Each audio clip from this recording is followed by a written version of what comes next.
BT's apparently generous offer to put in place a minimum of 10 megabits per second broadband for the final few percent of the country is not going down well in the rural parts of Scotland, with local MPs saying it could end up strengthening BT's monopoly and dissuading other firms from competing to install superfast connections.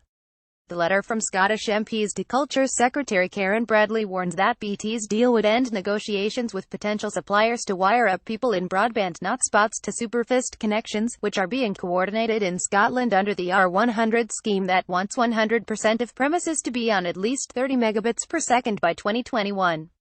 Scotland's Rural Economy Secretary Fergus Ewing said the emerging USO proposal risks undermining that engagement by apparently concluding that it will not be commercially viable for any provider other than BT to deliver in white areas. What has emerged as a result risks entrenching, even extending, BT's monopoly position in rural areas and could deter alternative suppliers from bidding for R100 contracts.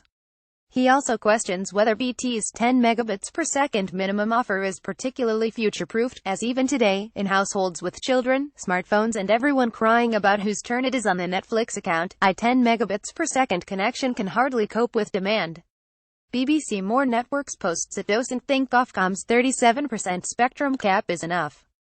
TripAdvisor and Google Maps are all we need, now that phones work abroad for less than £30 a minute. This is being packaged as good news for people struggling to get even 2 megabits per second in rust-iceable rural spots. You did well overall unless you like making phone calls. 3 has improved quite a bit and things are the bad 402.